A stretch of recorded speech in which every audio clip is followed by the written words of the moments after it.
Now there's a very, very important ma'amar in Mishleh. Listen to what Mishleh says. This is Shlomo Hamelch. You listening? Listen. And I quote, Ashrei Adam Matzah Chochmah. Praiseworthy is a person that found wisdom. Ashrav ba'olam hazeh v'tov lo la'olam haba. Again, praiseworthy is a person that found wisdom. Now, I want to tell you a story. First of all, I was by Rabbi Wolkin. He is the rabbi in Atei Yisrael in Israel. He was in America for Pesach, and he told me b'shem the Havetz Haim. So the Havetz Haim says, one thing you have to have wisdom. You have to be smart. You have to understand something. As a Jew, you have to think. You know, all you have to do is use your brain a little bit, and you'll be able to understand everything. And Kadosh Baruch Hu gave us such a wisdom but use it. And there's different smartnesses. There's something called street smart. There's something called book smart. There's something called social smart. There's different types of smartness. But as a Jew, you have to encompass all that wisdom, meaning to say you have to understand how to act with people. You know what I'm saying? Be smart with the way you act. You understand? Now that we're on this topic, Mike, if you can lower it a little bit. Now we're going on this topic. I'll tell you like this. Well, I'll tell you what the Zohar says. The Zohar says, by the way, I'll give you another wisdom that the Gemara says. The Gemara speaks about Kala Na'ab Hasuda. What's Kala Na'ab Hasuda? Somebody comes to you. Let's say, for example, I'll give you an example. Kala. Let's say let's give me an example. Your cousin, let's say your cousin comes to you. Oh, how do you like my hatan? He's good looking or what? And you know, he's not really so good looking. What are you gonna say? He's all right. What are you gonna kill your cousin's look on your hatan? No. Hatan, Vijayne, the best. And you're allowed to say that. Kala na'ab hasudat. Well, let's say you married the best. Wow. You understand? But she might not look the best. What are you talking about? That make a difference. Same thing. You have to be smart. I remember one time a guy in the shul. He came to Rosh Hashanah. He got a brand new suit. The suit, you know, it was a great suit. Looked hadid, but it had like a funk to it. Like that funk. You know what I'm talking about? Like the guys wear this type of suit. Like it had a little bit of giz in the suit. So I personally, I liked it. So now after Minyan, the guy's going, I love it. And the guy says, come on, you look like he killed him a name. You look like a fruit, like, what are you doing? You look like who knows what. You look like this suit. And no, I don't like it. I don't like it. What is this? You look like And I remember his reaction. He's like, I spent so much. I went this, I went that. Even if you don't like it, give me the car. The guy buys a brand new car. You like my car? You couldn't get the E series. You had to get this series. You couldn't get the E series. You gotta get the C series. Yeah. Like I just got a new car, brand new car. You'll be smart. Yeah, great car. He ready, boy. He's not gonna return the car now. You understand what I'm trying to say? You get what I'm trying to say or no? Be smart a little bit, delicate with the things that come along. Not like Jack was saying, right? A person you go to somebody's house, right? They're feeding you, or they're giving you this, that. How'd you like my kibbeh? I just made a homemade. How you like it? You know, it can use a little bit more. So you're supposed to say, delicious. It's delicious. You're killing the host. Don't worry, one of the kids will tell anyway after, whatever it is, But you as it's good, delicious. You get what I'm trying to say? Compliment people. Do it in the right way. Be smart in that aspect. The Torah is so particular with this wisdom, by the way. I'll tell you another example. It says if you do something wrong to somebody, let's say you did something terrible. Oh my goodness, I insulted the guy. I feel so bad. You just insulted the guy. And the guy turned red, white, and blue. Let me give you an example. Or you just shambled the guy. Or I'll give you another example. Let's say you see the guy so angry at you now. What are you talking about? And you did something wrong to the guy. And he's so angry at you, and you see him screaming at you. Yeah, why are you talking to me? Are you crazy? You know what you did? This is what you did, this is what you did, this is what you did, this is what you did. And he's done lashing out.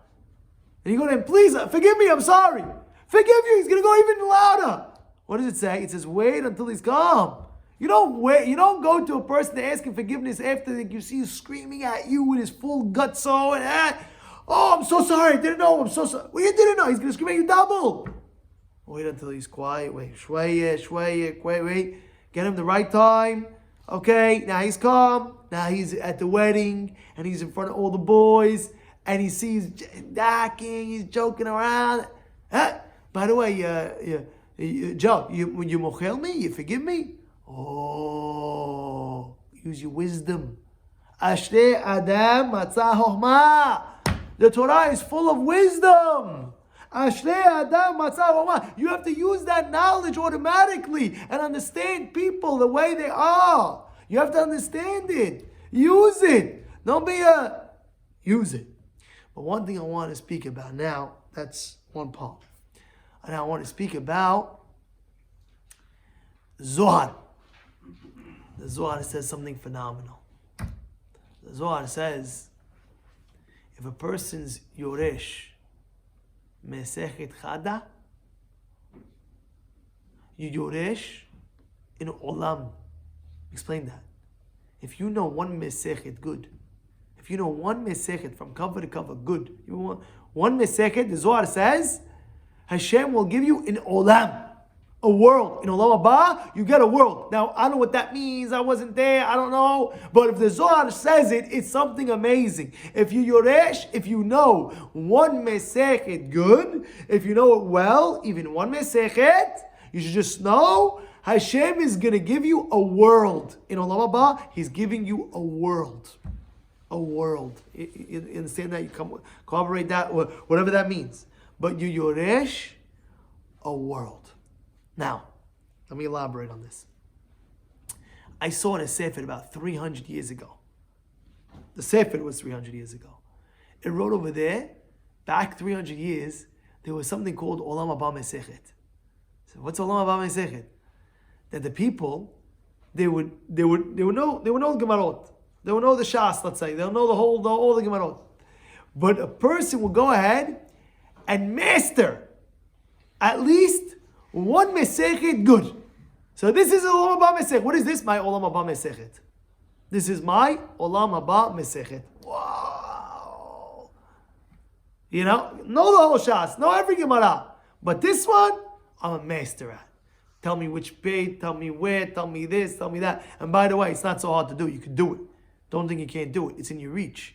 Got to review and review and review. You'll be able to get it. Review it again and again and again. Then you feel so good that you know how to review it so well that it's a breeze. You always want to review. You come Shabbat, it's the Oneg Shabbat. Oh, wow, I want to review this Mesech. You know it so well. And anytime you hear it, you're always excited for it. If anybody knows any Mesech good, you ask him, this is my Mesech. Wow. I remember we were speaking about Bava Kama. Bava Kama in Yeshiva. And Rabbi Ram was there. And he said, oh, Bava Kama. So I was like, what's this ooh? He's like, when I first learned Torah, my first Mesechet that I ever picked up when I was, I don't know what age he was, he says it was Bava Kama. He says, yeah. And he said, I did it 150 times. Rav Avraham lives in Israel, Yerushalayim, did it 150 times. You know what I'm saying? It's a Olam Haba Mesechet. You know, I don't know if it's a Olam Haba Mesechet, but I'm giving you that point. But you Yoresh and Olam. Now what about ladies? What about them? So I'll explain. They have to know, Gemara, and I believe it's here Bamot, says they have Hamelch, right?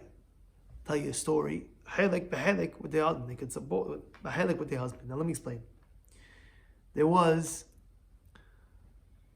an amazing story that I heard firsthand from my friend Yishai ben David. Listen to this. He tells me over one time for Shabbat. Him and his wife were invited. They were just newlyweds. They were invited to a house for Shabbat. And she got home early, and they're lighting the Shabbat candles. So Yishai went with the man of the house, right? They went to shul, and Yishai's wife and the other wife, they were lighting Shabbat candles. And as they're lighting Shabbat candles, the lady tells Isha says, well, I want to tell you a story that just happened. What happened? It says, I married my husband, right?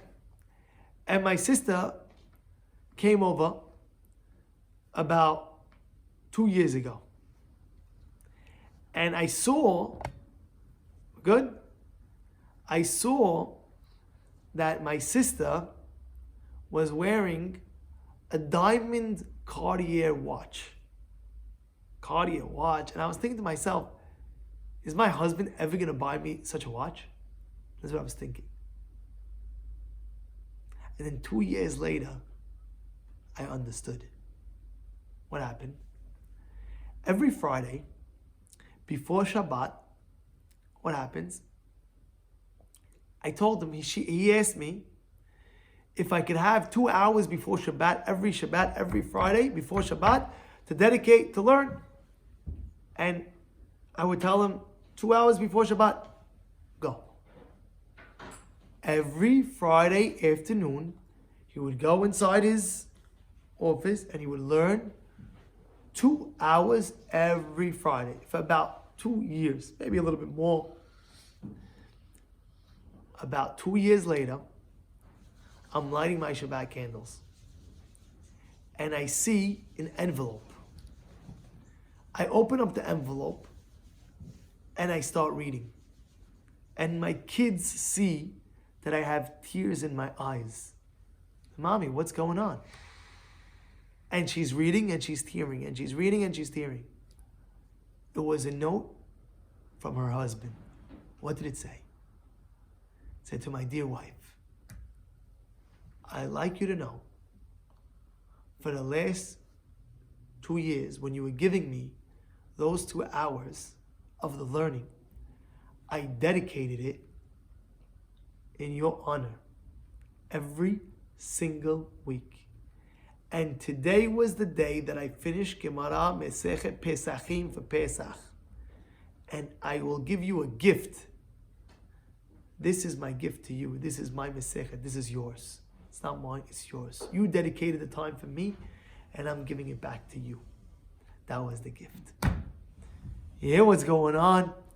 It was a gift where you have to understand something. When a person has Torah in his life, the whole house is a different house. When a father has wisdom of the Torah, wisdom of knowledge of the Torah itself, the whole house becomes a whole different house. And this is what Shlomo Hamelch is saying. Ashrei Adam matzah chokhmah.